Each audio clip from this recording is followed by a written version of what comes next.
Welcome to the Spa Girls podcast, the self-publishing podcast for authors. You're in the right place for the best writing, marketing, and publishing advice, plus interviews with industry experts and best-selling authors. I'm Cheryl Phipps. I'm Shah Barrett. And I'm Trudy J. And we have a fantastic duo of authors here with us today. We've got Molly O'Keefe / Molly Fader and Stephanie Doyle. Say hello. Yay! Welcome, ladies. Thank you for having us. Cheryl, you've got a beautiful intro voice. I want you Yes. to intro me all around the time. Sure, no problem. You can hire her. She's got great rates. Yeah. Yes. So, We only take a small commission from hiring Cheryl out. Thank you so much. you guys, I'll just do your intros and your bios, and then we'll get straight into talking about this amazing this amazing collaboration that you guys have going on and how it all works and what's been happening with it. So here we go. Award-winning author Molly O'Keefe published her first Harlequin at age 25 and hasn't looked back since. She's now the two-time Rita Award-winning and USA Today best-selling author of more than 50 contemporary romance novels, as well as women's fiction under the name Molly Fader and darker romance under the name M. O'Keefe. She lives in Toronto, Ontario, with her husband and two kids and rescue dog. And Stephanie Doyle started writing at age 16, had her first book published by Harlequin at the age of 26. And I have to say, you guys are just like early starters or something. And that's awesome that you both started. Yeah. And has continued writing and publishing ever since. She's published 30 plus books under two pen names and is currently writing contemporary new adult romance under the pen name S. Doyle. Stephanie lives in South Jersey with her cat Lex and her two kittens who have taken over everything. Together, they created the best-selling romantic comedy pen name Hailey Shore, with now 11 books and counting. Today, they're going to talk to us about how they got started, what they did to make sure it was a best-selling series, and the few bumps that they've had along the way. Oh my gosh, I'm so excited to speak to you both. Yes. We first heard you at RAM last year. And I loved your talk, and I loved how honest you guys were, and how you just told us everything, including the ups and the downs. So that was fantastic. We always like to hear that. So maybe if you guys can each start one each, just talking about what made you get into writing, and just your publishing journey, and then we'll talk about how you met and how you got to create Hailey Shore. Molly, maybe you go start. first. Oh. You go first. Well, I don't even know that I know how you started. Um, I like to say that I was a romantic savant because I was the only person who saw Star Wars in the movie theater for the first time and knew accurately that Leia was meant to be with Han Solo and not Luke Skywalker. Okay, not everybody picked that up as a 7-year-old. I was on it. So anyway, I came to writing how everybody does. I loved romance. I still love romance. I still pretty much only read romance. You just get to that point where you think, I think I can do this. And for me, it's been an exciting journey. I've been doing it for, 25 plus years, but it was always a side job. I had a full-time professional job, and Molly would call me the weekend warrior. So all my professional career had been focused on, just really enjoying the process. I wasn't looking to kind of break out per se, just really loved my romances. But then indie came along, and, we started a little bit too late. We were always behind the curve, never ahead of the curve. We were always behind the curve. But the freedom of indie publishing kind of released me. And that just was all kinds of fun. And the problem with that is I was like this wild, crazy person where I was just writing everything, superhero books, teenage bride books, and spy books in Alaska. I mean, it was just crazy off the hook stuff.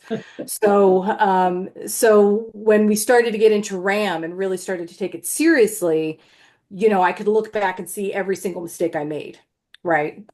And that's why when Molly started the idea of Hailey Shore, it made sense. We were going to go in now with a plan, and that had never happened before. So I was very lucky.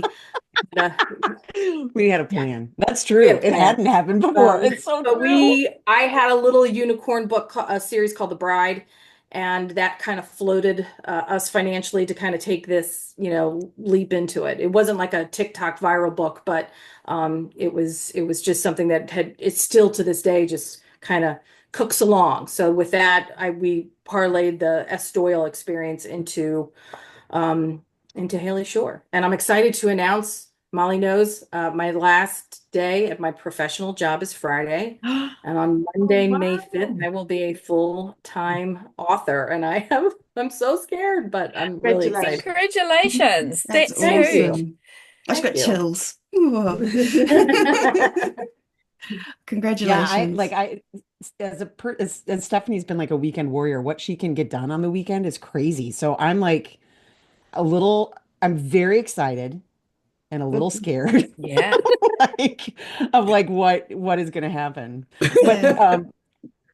one of the things that Stephanie said is absolutely our careers in a nutshell. Stephanie had this unicorn book series called The Bride, Western set. Uh, her father dies. The hero has to marry her. She's like 16 and it's legal. He has to marry her so that she can keep the land, but nothing happens between them until she's much older. But it just had this kind of taboo energy around it, and it went bonkers. Like it was like Stephanie was finally like, and we joke about being behind the curve, but she had this real moment, and like the fact that the thing that she wrote next was not another Western with a young and like an age gap romance. No, Steph, what did you write next? I wrote a superhero story, and I stand by that superhero story. She was in college. She happened to be a superhero. That comes with a lot of challenges when you're trying to date in college. Yeah, Yeah. Yeah. But you Wait, know so it's what? it didn't take off. Sometimes you just got to write what you got to write. Like, I mean, the world would be Yeah, boring if we did everything perfectly or so supposedly perfectly according to conventional wisdom. Yeah. yeah, yeah. and that would be a piece of advice I would give to a lot of folks if they're listening, thinking to themselves, one of the things I think you have to decide in this business is what kind of writer do you want to be? And you can be the writer who writes what you love. And you can do very well at that. I can name Kristen Ashley. She's someone who wrote sci-fi, fantasy, whatever, everything she wanted to do, and she was very successful at that, obviously. But it's like, if you want to do that kind of writing, it's going to be a bigger slug or a tougher haul, I would say. If you're really focused on, okay, I have this plan where I want a full-time career writing and I want to pay the bills and I want to do all that, I think you do have to be a lot more focused in that respect. Like I said, I'm sure there are unicorns who would say, no, I wrote whatever I wanted, but had I had to do it all over again, I would have Yeah. followed up The Bride with more The Bride bride. 2. The Bride Yeah, too. The right. Second. I can't even. So I Molly, know, I know. What is yeah. Molly, what's But your that was our background story? Where did you come from? How oh, does yeah. I mean, the same, right? Like Shar and I were talking about reading Harlequin romances at too young an age. Although Shar, you've got me beat. 11 wins. Just turned. Just third. And then you follow that up with like you only liked the spicy ones. Yeah. Well, I mean, they were very tame at that, but Yeah. Yeah. more than just lingering looks, I wanted, you know, Yeah. Mm. I get it. like But I Stephanie, had I this, bonded and I knew that they needed more. Yeah. yeah, she was gonna get more from Han Solo than she ever was from Luke. Yeah. But yeah, this it was the same thing. And my like uh it was Elizabeth Lowell for me, if that was an author that Mm, you guys, I yeah. mean, I loved her so much. And I I went to university and I had a professor who is who was a fiction writer and a magazine editor and a magazine writer and a newspaper writer. Like he just took every writing job he could get. And he kind of made me believe that it's just time. You just have to, like you get better and you stay curious and you stay humble. And otherwise, it's just time. So if you want to write a book, what's stopping you, right? So I started to write books, and then I took a couple of classes. I moved to Canada. I live in Canada, and I moved to Toronto, and Harlequin's offices were here, and they have editors that teach classes. So I ended up taking a class with an amazing Harlequin editor, and it just kind of went from there. Nice. That's cool. Yeah. We don't have any convenient editors No. of major publishing houses living anywhere in New Zealand, let alone just in the same city. So that's kind of It is. I blows my don't mind. take it for granted. I really don't. Living in a city with access to editors and like writing festivals and classes, like I don't take it for granted. I just did one on Saturday, like a small town conference, writing conference. They're so important, those kinds of grassroots opportunities. You know, and it was a room full of like young people and old people, and I just like, yes, this is everybody needs access to like Yeah. And it just this kind feeds of your soul, doesn't it? Being surrounded by people who are there for exactly the same reason, you know, Mm. feel yeah. that Other passion. writers, right? Other writers, everyone Yeah. gets it. So how did you two first meet? Where did that happen? Do you remember? So Stephanie, Yeah, Molly, Stephanie and I tell the story met. better. Stephanie and I met at RWA a million years ago. If anybody remembers RWA, I'm totally dating us. If Dated us with uh, Star Wars. Okay, I think we're safe. I know, and Elizabeth Lowell. I know. It's true. But so the year that Stephanie and I were both, but she had been published before, but we'd both been published with this line called Flipside at the time, and Harlequin would have meetings scheduled for all of the lines. So you could meet the editors, meet the other authors. But as Flipside was, and all of these sort of breakout room little parties would have a bar in them and there'd be snacks. But we were part of a brand new line, and our meeting was at like 10 o'clock in the morning. Well, there was a bar there because I guess that's just what the contract was. So there's this room full of people mingling, and Stephanie and I meet at the bar. At 10 a.m. And we fell in love. We fell in love at first Bud Light. Yes, we did. Our editor came over, and I listened to like 10 minutes of this editor gushing about Stephanie's book. Like, just this editor couldn't get over how great Stephanie's book was. And then she said, "And Stephanie, this is Molly. I gotta go." But yeah, we just stayed in touch. We just stayed in touch for a long time. And then the Hailey Shore of it all, we'd gotten to this place where we were definitely critique partners. Like, we'd send each other our stuff. There were a lot of phone call. Like, we were just kind of constantly talking. And after COVID, I had a terrible case of burnout. Like, just so bad. I was one of those people that could write during COVID, and so I just kept writing, and there was never a reason to stop, so I didn't. And um, I was at a retreat, and everybody's talking about their new ideas and all these exciting things that they were going to do, and I was just like, "Am I like, is this it? Am I done?" And the only thing that like brought any joy was the idea of doing something with Stephanie. Like, we had done some little like continuity projects, and so anyway, I just pitched it. I was pretty drunk, so I was pretty convincing, I think. I get this phone call like 10 o'clock at night. Stephanie, yes, I'm drunk. Okay, we're going to be writing partners. This is going to be our name. This is what we're going to do. And I was like, okay, works for me. Yeah, It and it was, was like it was really the idea, and I think the thing that got us both excited was not just working together, but like having a plan and then having the secrecy of the pen name. Like, it just felt like it win lose, it didn't matter. Yeah. Like, it was just an opportunity to try. And yeah, no, I think you were going there, Molly. Sorry to cut you off, but you're good. the letting go of the mistakes was also huge. So same deal in COVID. I did, again, I'm out thinking the zeitgeist of what the world's going to be like. And I couldn't imagine what contemporary romance post-COVID was, right? Because we were still in it. So I did this crazy Pride and Prejudice, Sherlock Holmes, Jane Eyre mashup retelling high school YA weird Sounds stuff. awesome. And it was, and it is. It was, and it But is. but same thing. Didn't really have a plan. Didn't know. And when Molly pitched the idea of Hailey Shore, I thought, number one, we'd been through a couple rams, so we were really learning, ram after ram after ram. And so the idea that we could just jettison all the bad stuff and focus on this very, distinct vision.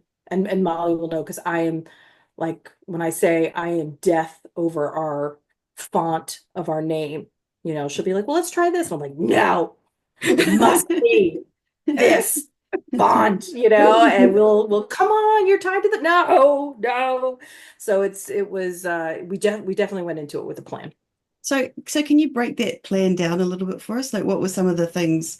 Obviously, number one was stay in the same genre and not to write superhero college students. But God, though, even that we managed to kind of F up.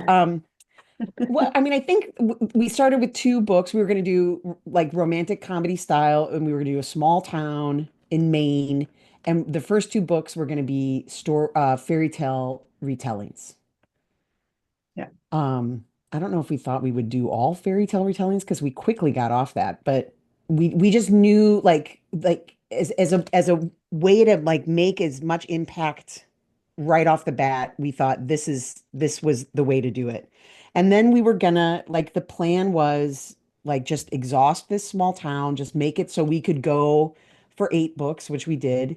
Um, and then like we would just be so trope. If we were writing a fake dating book, we were going to write every scene that a fake dating book should have. If like, we were going to try to load up all these tropes, which isn't magic, it's what everybody's trying to do, but we were really going to try to hold ourselves accountable to, and that worked till like the 4th book. We were like, what we should have is like a bunch of scenes of a guy going to therapy. Anyway. So that's cool. I like the idea of like choosing the trope and then make it the tropiest trope that you can trope, like kind of just leaning heavy on that, because we kind of think, oh, maybe I should do something different, but you forget that actually readers want the tropes. That's why they're tropes. That's why they're there. That's why, people who love fake dating know that they love fake dating and they want the fake dating. Like, they don't want, I don't know, scenes of a man going to therapy. I hesitate to. They don't. That's the thing they don't want. Yeah. And he was a chef. No, I mean, we were harder on ourselves than we think. I mean, that particular book was a nice found family book. So we just but sometimes we have a tendency to sacrifice the trope to the story, which, again, as writers, you would say, well, that's a good thing. You should be invested in the characters and what makes sense and their arc and all the good stuff that, if you've ever gone to a writing class, you've learned. But sometimes you kind of have to be objective about, okay, is this character arc serving that trope that you want? Because you want to do both things. I think that one of the things that Molly and I wanted to do, we weren't going to write, we wanted, what is it? Funny, sexy, and all the feels. It's rom-com, but we wanted to bring a lot of, Molly hits emotions like a gong, right? If you want to cry, hand the paddle to Molly and she's gonna gong it, right? And so I think those are kinds of things that we still want to have elements of in our books. So that it wasn't just ha ha ha, no, the dog got away and they chased the dog down, and oh no, they fall in the water lake. It's like we wanted to bring a little bit more oomph to some of those storylines. But again, probably sometimes at the risk a little bit of forgetting that, like you said, romance readers, they want the good stuff, right? They want the gravy. Yeah. I mean, like, and the fact that I am currently reading, I'm back on this like unbelievable deep dive of J.R. Ward. I don't know if anybody has Me been too. on it, And JR. seeing all those snippets coming out online, and I mean, listen, she's always been a goddess to me, but it's so interesting now because, apparently I'm not 25 anymore, but seeing the new readers discovering J.R. Ward, often because of when she was talking at Apollicon and she was like, talking about writing, and that's gone viral, that video. and now they're like discovering it, and it's like, oh, so people were writing paranormal romance, pre-2020. It's like, Yeah. yeah, dude. Good Yeah. news. And in fact, they were writing, I mean, like going back and doing this reread, but about the tropes, Mm, the like the way I want those books. You know what I mean? The way that hmm I'm unable to put them down and I'm Yeah. craving them and I can't stop thinking about them. And if she goes a little far afield of exactly what I want, which writers do all the time, I'm like, Mhm. oh, chair award, more meetings. Why, you know what I mean? Like and so as a reader self, I get it. Like I know what I want. As a writer self, you can get lost in the writing the Yeah. damage of this person or the family, the beautiful family dynamics. You can get lost in that and not remember to hit those beats. So, So Yeah. we're trying to hold each other accountable to that. so let's talk about those first three books because you jumped to the fourth one, but the first three books obviously hit and they hit well, and people like them. They like the funny, sexy, and all the feels. Was there anything? What else were you doing with those first three books? Did you just put them up in hope, or did you have a plan for Ah, that as well? yeah, there's a very okay, there was a very as Molly said, now the general takes over and general be general. And so the plan was number one, rapid release. So we were hitting it September, October, November, our no Christmas novella in December. We almost killed each other by the time we got to the Christmas novella, but it was worth it. I And don't then think that's and true. then we went in. Now one of the things that I'm evaluating, my data brain is evaluating, Molly had a very successful TikTok go viral, like 1 million views viral. Wow. And it was But it was pre-release. it was So pre-release. It was pre-release. Mm. And then we had a very strategic campaign related to Facebook ads where we were really, again, out of the gate, going to invest a lot. One of the things that I think I was like, oh, wow, we just killed it with these Facebook ads, which kind of did us very well. But I also think, and what I never really understood was the residual of that viral TikTok. Because the subsequent books, which didn't have that viral TikTok, the Facebook marketing campaign was just a little harder to reach that same level of success. So that was one thing out of the gate. And then, this is something for your writers out there listening to this. Our biggest success came almost a year after the release of one book. I had a Facebook ad that was doing well. And I said, okay, Molly, this ad's doing really well. Do we want to kind of give it a go? And when we say give it a go, what we mean is we're going to try to push it up to the Amazon rankings. And we just went through that experience, which was such a fun ride. I can't even tell you. I get it choked up even thinking about it. But yeah, that was just like we just kept going and going and going and just more money, more money, more money, and seeing where it would take us. And So it just yeah, kept going up with it. Yeah. And was that yeah, book we one hit in the number. series, or was that It was book two. book And two? again, you would say, well, why would you do book two? It was a combination of that book. Number one was doing really well, and our lead into the book after that was really tight. I mean, you finish the end of book two, you go right into the story of book three.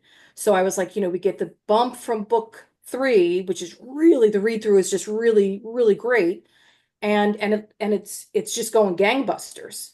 And so we just pushed all of our money onto the table and bet on black, and we hit 49 in the Amazon store.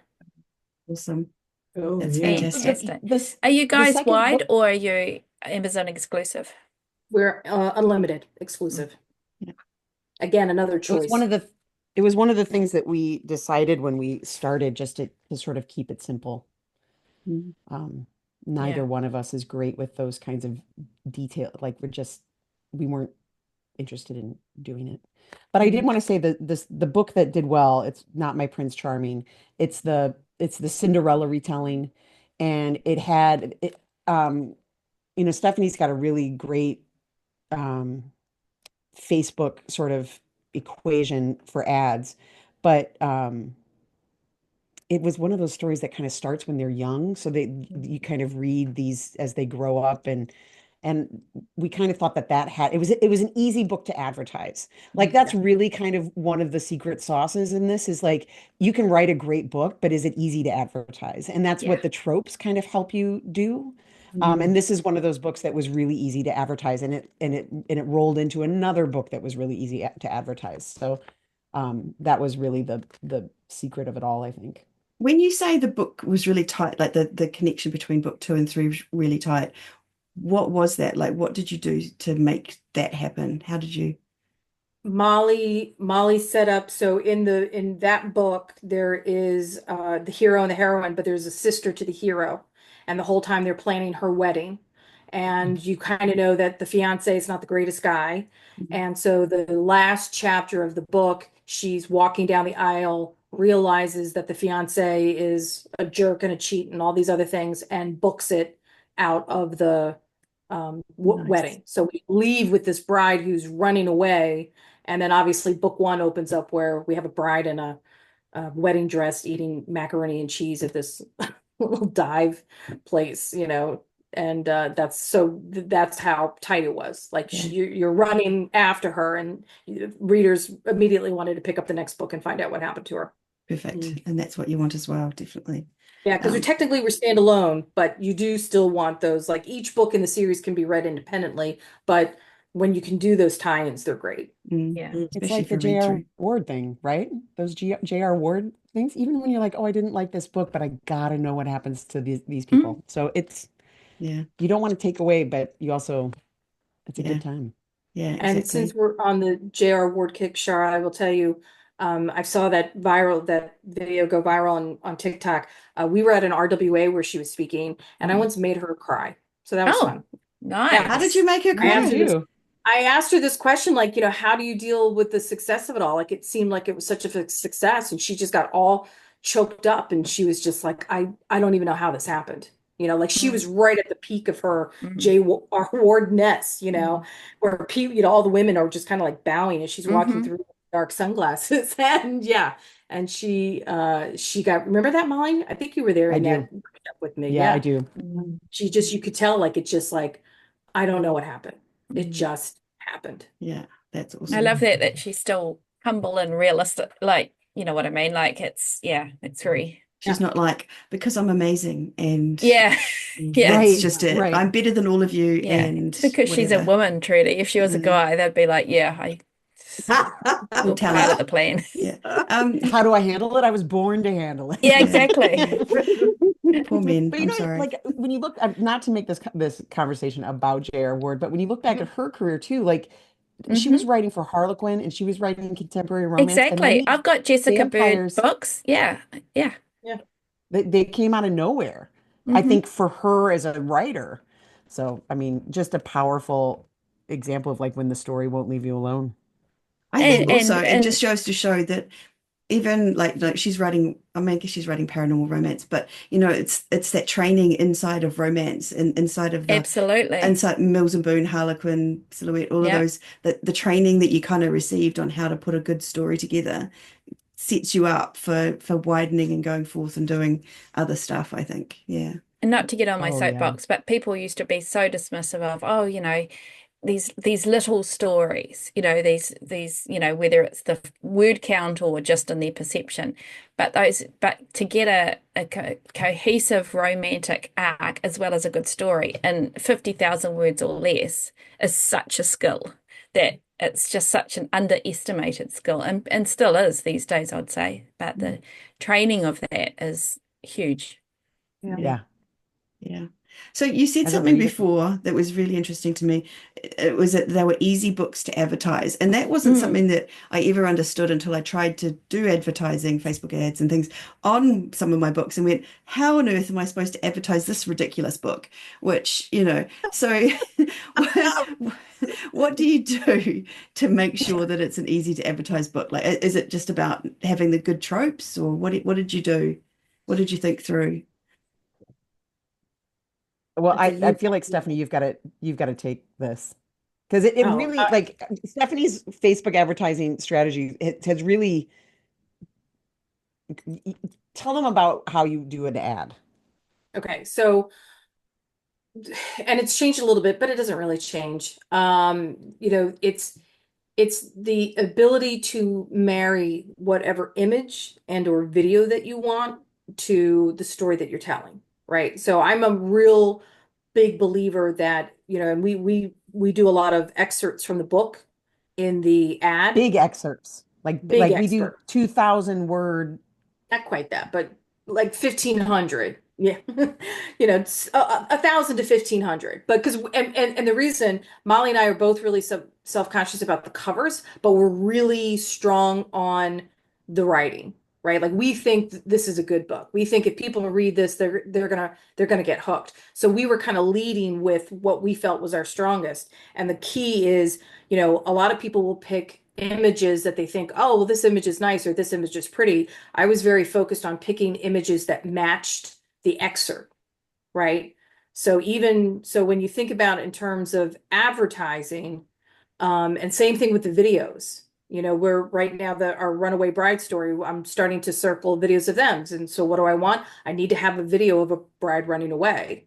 And the good news is those things are easy. But to Molly's point, because I think she's helping us with our next series in the sense that when we sat down and talked about it, Molly was like, okay, what are things that people want? And she's literally, I think we got this at a last rant, but we're literally trying to write back copy first. Like write the back copy of what that book is. Does that sound like something you want to read? Right. So it's like, unfortunately, as writers, we want to lead with, oh, I've got this great idea and there are these two characters and this happens. But by pushing us a little bit more on this next series that we're going to do, we're really trying to focus on how does that back copy read? So we are doing, marriage of a convenience, and we're doing opposites attract, and we're doing, um, nanny, one night nanny stories, that kind of thing. So that's what I think we mean when we say easy to advertise. Like if you can write the back cover copy and you're not like, what's this book about? Like if that back cover copy comes easy to you, that's most likely going to be one of those books that's easier to advertise than not. Yeah. I also think because we use those scenes as in advertising, and the scenes need to be punchy, they need to be full of conflict or banter or just like crackly. They just need to be crackly scenes that tease a reader and that end on a cliffhanger. Well, if you know that going into writing a story, write a couple of those scenes, so that we can so that's what we can use to advertise. And we did all of this because writing advertising copy is like pulling out our own teeth. Like we hate it. So anyway, that's what I would add. So that's what you're doing now. Like you write those scenes and that that you're going to use them to advertise. Was it easy to find those excerpts on the books that you'd written before you started doing that? Or they would Yeah. no. I mean, I can tell you this. I can tell you just from my data experience, the earlier scenes, like Molly will think, oh, there's this crackly scene that's at the end of the book. I don't know why. I don't know why they don't translate as well. There is something about the energy of an early scene in the book. So my sense to people would be you want to pick that first scene where the hero and the heroine meet in whatever circumstances, whether they're fighting, whether they're turned out to be they're, competing for the same job, or they're, you know, whatever that is, and that's usually going to happen really early in the book. That's what you want to lead with, because I think people kind of get into that, oh, I've just gotten pulled into these two people, I want to see what happens next. If you do a great crackly gooey romantic scene that's at the end, I think there's an energy there that people just kind of pick up on it, like, oh, well, this is already kind of resolved, right? They're already I through think Yeah.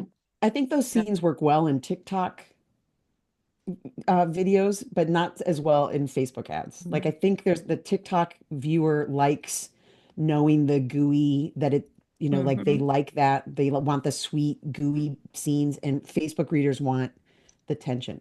That's a crazy generalization, and everybody listening could be shaking their head, and fair enough. I mean, you talk to like Kate Hall talks about like not using the gooey scenes and actually like provoking disgust and curiosity and things Sadness, like that, wasn't it? and sadness, like emotions that you wouldn't expect to even want to evoke in people on TikTok. But I think it's kind of what you're talking about. It's getting a question or kind of wanting to know more. Whereas if it's a gooey final ending scene, you kind of go, oh, that's done. I know what happens there. Maybe. I don't know. See, I don't know. Yeah. I liken it to cooking. So I feel like with advertising, you've got somebody there that's making the dessert, right? You see, you know the ingredients of the dessert and they're making it. So that's intriguing. Whereas TikTok, it's very visual and you've got the beautiful dessert that's already made in the slow shot around the glistening dessert, parfait. Yeah. I don't know. But I also think maybe it's genre dependent on the emotions, because I mean, romantic comedy, you wouldn't necessarily expect to have a sad, I don't know, maybe you would scene Well, in we there. do. Yeah. Okay. There you go. Stephanie and I Ignore we like me, a I bit know of a nothing. tearjerker. That's what makes the funny Well, things funny. yeah, True. I mean, and when I say my TikToking, I'm nowhere close to viral or anything like that. But even with my mild success, like I said, I've been TikToking a lot of Hailey Shore stuff, but I've also been doing the bride just because it's one of Hmm. those little things that keeps on going. And, I'm 16, my dad's dead. I don't know where I'm going to live, and my ranch foreman has to come save me. It's just it by far does better than any other TikTok Mm, I do. There's just there something you about, go. and again, it is a rom-com. It's a romantic comedy, but there's just something about Mm, this poor 16-year-old girl who's just lost everything that just pulls people in. mm, Because you almost know what the story is going to be, right? Like as a Yeah. reader, I'm kind of like, I already have expectations about what that story is going to be about. And presumably the reason it's so successful is that you hit all of those notes Yeah, for the majority of I readers. sometimes I get a lot of questions about like, how old is it, how big is the age gap, right? Mhm. And, Hmm. does anything happen when she's underage? And it's like, no, of course not. I'm not a sick, perverted person like that, but yeah, but they do get intrigued because they kind of know, oh, this is going to be a slow burn over many years, mm. and that sets it up for that. Yeah. Yeah, that's interesting. So you did the first three books and you found so were they successful out of the gate? Because you mentioned at one point that it was a year after, was it a year after the first book came out that you had They the they they were pretty successful in the fact that we were making our money back right away, Mm. right? So the advertising that we were putting in, we were making back right away. I would say we were probably even out of the gate. What do you think, Mal? I think we were hitting like, less than 1,000 in rank, Yeah, I right? mean, I feel That's like we were getting down there. I mean, they were by far our most successful releases. I want to say we Yes. hit 300 at some point with wow. Grump. Happily, Like we maybe. just, yeah, like yes, it was successful right out of the gate. We thought we were the smartest writers writing for sure. and then And so was you it a did the secret right at the beginning? That who the authors actually were, who the authors, who was Hailey Shore? Was it still a secret then? No, it was still secret. It felt Yes. really Yeah, good to that's not so put cool, isn't it? all of our like Yeah. neuroses that came from our previous publishing careers onto this yeah. Yeah, and project. It was fun we to didn't just, want to we wanted the also likes to be Yeah. consistent. We didn't want to mash up our stuff. Cheryl, to your point, we had a newsletter with zero uh, people, right? But we were disciplined with bonus epilogues right out of the gate. We Mhm. said we're going to do bonus epilogues. Our and newsletter nothing else. sign-ups are going to be organic. They're not going to be anything else. So every single story had a bonus epilogue that was applied to it. And it was just that kind of discipline that like I said, just and keep in mind, I want to say this too, because this is where the honesty part comes in for the people listening. Like, oh wow, they just had the success out of the gate. We invested quite heavily into the Facebook ads out of the gate, and if you were at Ram, you remember the gasp that everybody had for me when I said I had to turn off the ads, and they were like, "Wow, what did you do?" And it's like, "Well, we ran Yeah, out of money." yeah. And if you're in that situation where Harley or Amazon is paying you in a month late and you've maxed out your credit card and you've maxed out your money, you have to turn off the ads sometimes. So those are the realities. So I don't want to paint a rosy picture of like, oh, we just put them up on Amazon and next thing you know, we were 300 ranked. No, we were investing very heavily, pretty heavily in Amazon and Facebook ads, very little in Amazon ads, but a little in Amazon ads. And then we were, as the money was coming back in, we were just investing it back into Hailey Shore. Were you doing anything else like author swaps, or it was still too secret for all of that? No. Okay. We honestly, well, sorry, one of the takeaways that I had gotten from Aram was some of these authors, they didn't want to even consider a swap unless you had a newsletter of 10,000 or more. So obviously we had to build that over time. I think we might be at like 15,000, all organic, all done by bonus epilogues. Yeah, bonus epilogues. They're no joke. Yeah. Yeah. Can I just But then once you with RAM, because not all of our readers and listeners will know what that is. So Sorry. RAM is a huge author event in America. It's called Romance Romance Author Author Mastermind. Mastermind yeah, by and Sky it's Warren. huge. It's absolutely huge, and we've all been, and it is truly incredible. But this was a particular one, wasn't it? That got Hailey Shore off the ground, wasn't it? Oh, did it? Yeah, I mean, we'd been, and we should make clear. I mean, it's one of those things. It's not like an open invite. So there's a little bit of cultivation in that the people who are invited to this have to be very serious. Like there's a threshold that they're Yeah. looking for. And so we had gone. Molly's was lucky enough. She's friends with Sky and kind of pulled me along in. I probably didn't meet the threshold, but got pulled along in. And it was 4 years of taking away something. Right? It was, take away branding. Okay. Take away rapid release. Okay. Take away the power of organically grown newsletters. Okay. Take away how you release with a Facebook ad strategy. So, and I would say there's, for people who are like, well, how do I get all this information? There's still great Facebook groups out there that offer this information. That's the thing that I love about the romance community is everybody is just super generous with what they know. We're not running back and hiding our strategies. We're sharing them. So all this information is there to be had. It's just really having the discipline to sit down and say, okay, now we're going to execute this like we should have done from the beginning, but we didn't know. No, We that's didn't know. right. You don't know, do you? There's so much you we don't know. and we're learning all the time, I think. Yeah. I felt like Absolutely. what was happening was like this really great information and this clear and concise plan was coming into my head. And then my ego and my self-confidence and my anxiety was like turning it to mush.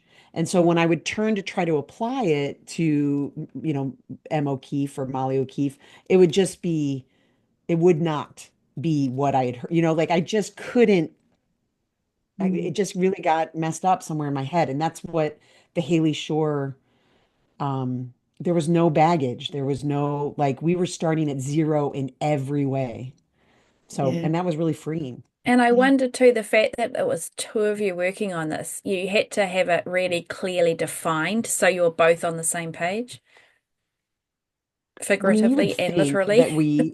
that we would, I mean, I think we've got a good mind meld. Like, there's a lot of things I think that we probably should make clearer and then don't. I mean, we talk every day. She's lying. Like, She's lying. not. We go into our silos. We go into our silos. We start writing, and then we get about halfway done, and we're like, we should probably talk to one another because I'm making decisions and she's making decisions, and that's when I would say the mind meld happens. But we're not.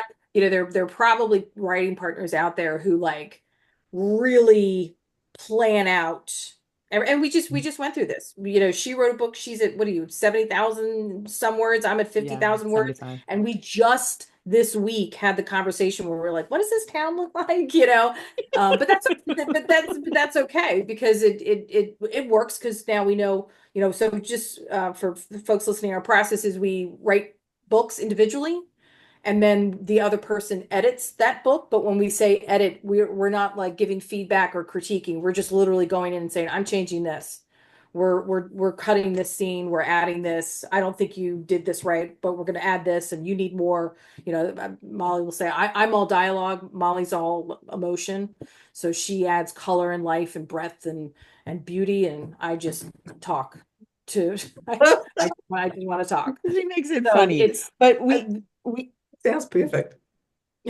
yeah, we were worried at the beginning that our like it would the voices would be choppy or it would seem like piecemeal. So we hired a developmental editor who was our both of our editors at Harlequin, and she gave it the sniff test and it passed. Um, it- I would say that we like for this series that we're going to be launching later in the summer, at the end of the summer, maybe September. We haven't figured um, we have a big meeting and we get the stickies out and we're writing down ideas and tropes and things about the town. And Stephanie and I are both the same kind of writer and that we are plotters to a point. And once we get the kind of gist and vision, we just want to go. So that's how our brainstorming kind of goes, is like we're like this, oh, and then this, and then this, and then this, and then this. Okay, go. And then at some point, every plotter slash pantser knows this. You've got to stop and go, oh, okay, all right, wait a second. Does everybody have the same name? Like, where is this, like all of the sort of logistics and so we say it like it's a joke or it's a flaw, but I think it's a bug in the system, but I think it's a perk. Like this is our process. So Yeah. Yeah. Yeah, that's really cool. It's really fascinating that you're editing each other's work. Like it's kind of, you must write. You say that you're the one has the emotion and one has the dialogue, but there must be similarities in how you write so that you can keep the consistency. Do you feel or no? I, I say this all the time, and I say it, and she gets mad at me. Molly's a much better writer. Like the accolades, the awards. She's just a better writer. So I think, our goal is, to mesh that quality and, with my through line of logic and reason and plot, to make sure they're connected. But I think it would be interesting. I don't know if we sat anybody down and said, okay, which one do you think wrote this book or which one do you think wrote that book? I don't think anybody would be able to tell. And I think that's a really good mark Yeah. of the fact that whatever magic we have in the Hailey Shore space really does come through. And we'll say this all the time too. We think our books are stronger. It's like when Yeah. we get ready to cage match one another, they're like, I can't believe you're making these changes. But then I'm now, having been through the process so many times, I just know, just have faith. This is going to be better than whatever I did. Yeah. It is a So, like, huge trust, isn't it, that you have with each other? Because you have to believe that the other person is going to make whatever you wrote better. huge, huge. And Molly will sit there like, and she'll say she's lying. I get upset with every dot she changes, every period she moves. oh, you've gotten Really? much Are we better. gonna You've gotten much better. are we gonna move that period? Yeah. But Stephanie is but to your point, Cheryl, that it's true. That trust has, because I'm just a huge control freak. I mean, that's just internal nature.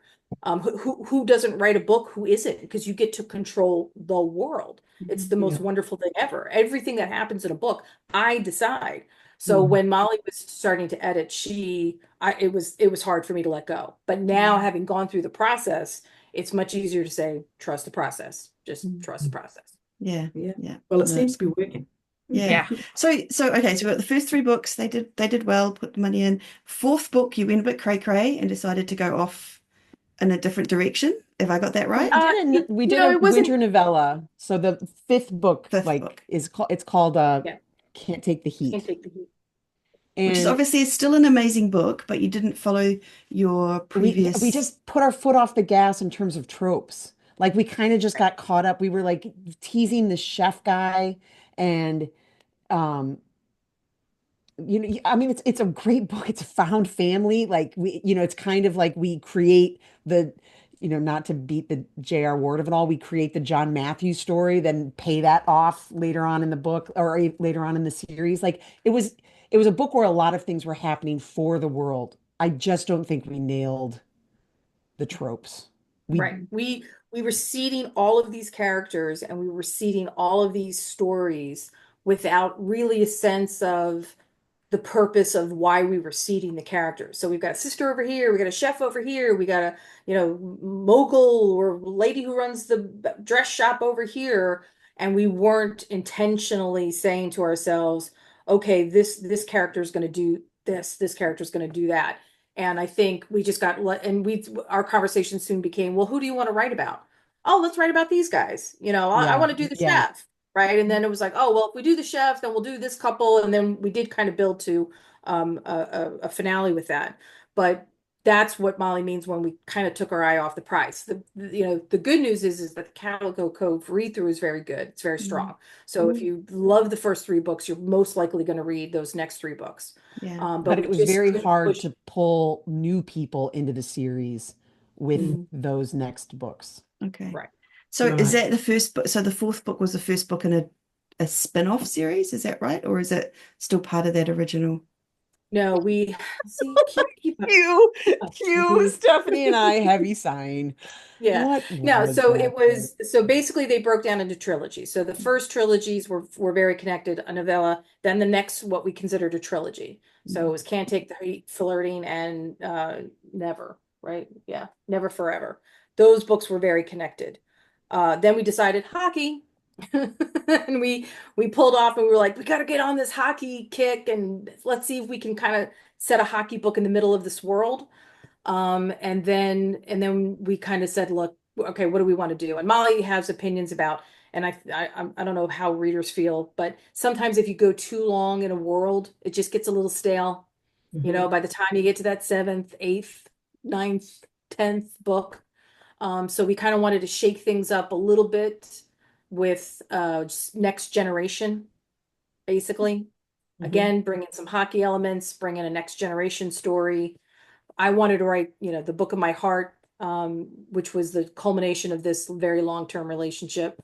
And then we decided, okay, we really have to, Molly was like, that's it. We're gonna turn the page. We're gonna create a new series. And the best part about the new series is we're way more intentional about everybody's story going into that series. I think that's a very good word, actually, isn't it? Being intentional, because it seems to me that you guys have actually done this right from the beginning. And you say you've taken your foot off the pedal, but actually it's still working, isn't it? Because you started it from the beginning. Oh, Cheryl, that's very nice of you to say. Very nice. Yeah, Well, but yes, it just reeks of it to me.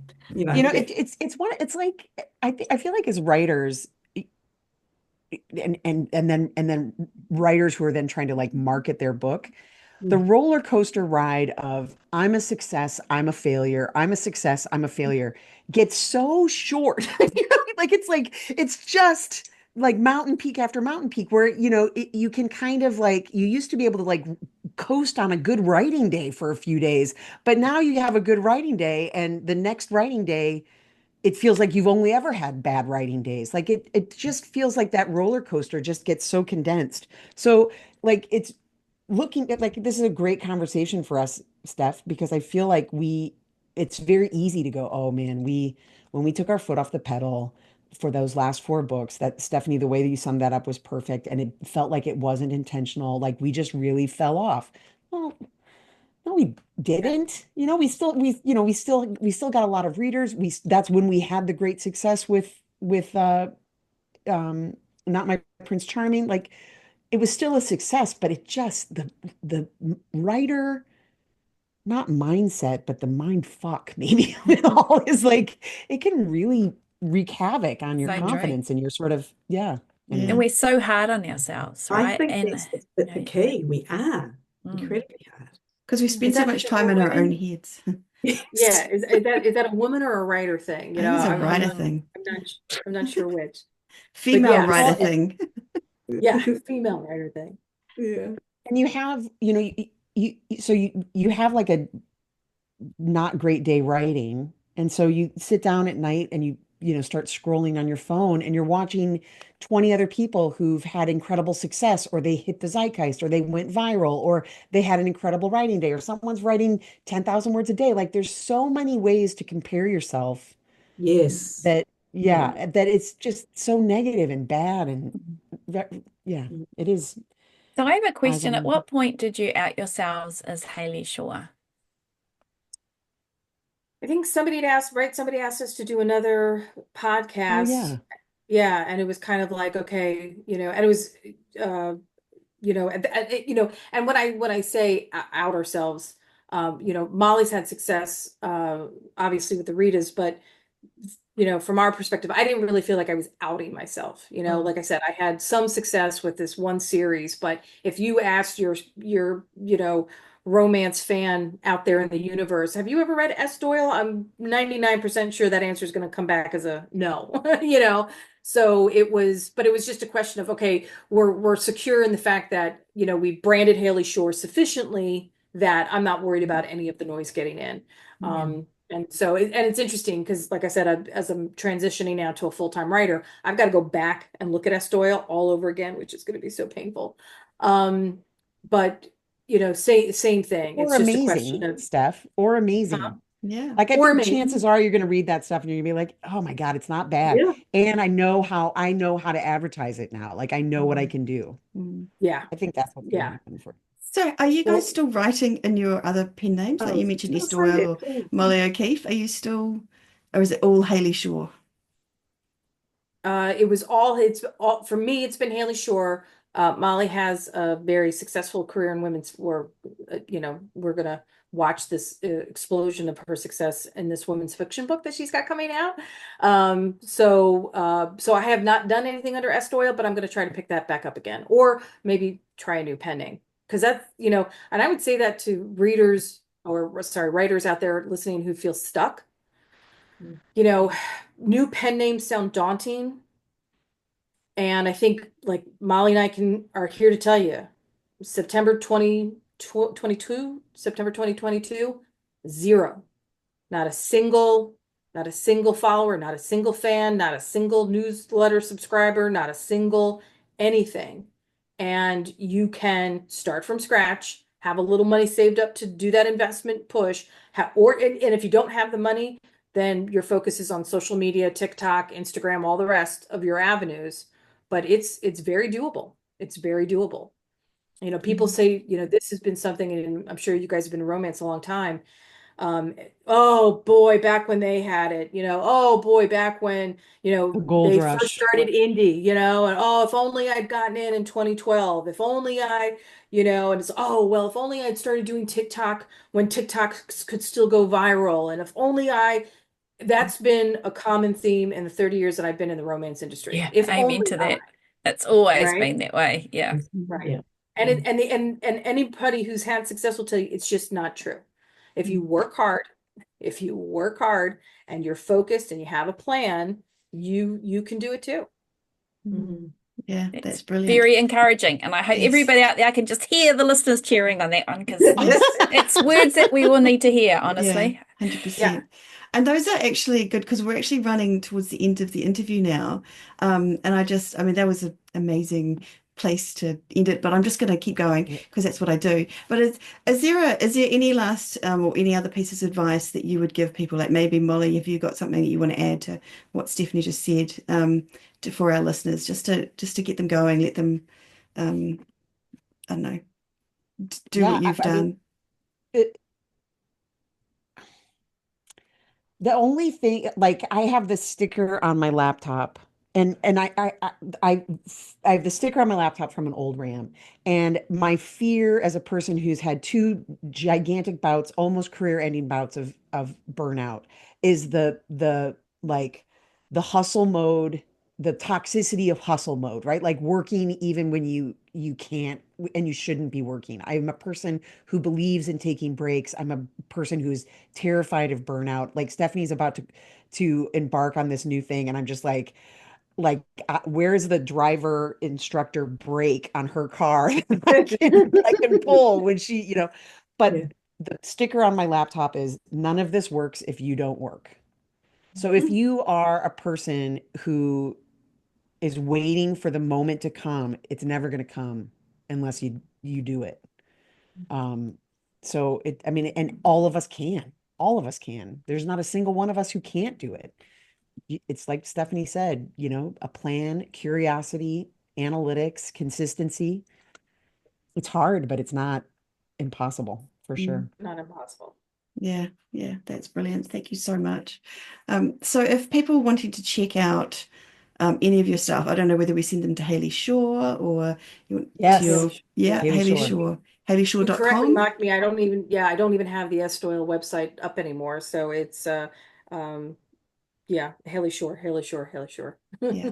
Yeah, unless you want an age gap Western, slow Just wanted an burn age gap, slow Western, burn. then you want Stephanie's The Bride series by S. Doyle. If Yeah. you're looking for women's fiction, like family saga stuff, Molly Fader is who you're looking for. Okay. And you've got something Fantastic. coming out recently, or soon, sorry, under Molly Fader. Like a year from now, because it's Oh. traditionally Oh published. gosh. Okay. Well, I'll keep an eye out a year from now. No, I'll But shout it from the Sunshine Girls is out now, and that's that's a classic. Molly Fader. Mm. Well, you would just gobble it up and cry, Awesome. which if that's your That's what you your want bag. out of a book. Excellent. We'll make sure to Excellent. link all those in our show notes, don't Yeah. you worry. Thank you And both. we can be found at spargirlspodcast.com, and we're on Patreon at Spargirls Podcast if you'd like to come along and join our very nice writing group. Awesome. Thanks, Shah. Thank you so much for having us and for this great chat. Thank you. What beautiful smiling faces you are. Oh. It's really a pleasure to chat with you. Oh, we Oh, love it. thank You you. guys are so inspirational. Yeah. It's been amazing. fantastic. Thank you so much for joining us. And thank you to all of our listeners for listening to another episode of the Spa Girls podcast. We've had fun. We hope you have too. And we'll see you again next week for another episode. Yeah. Bye. Bye. Bye. bye.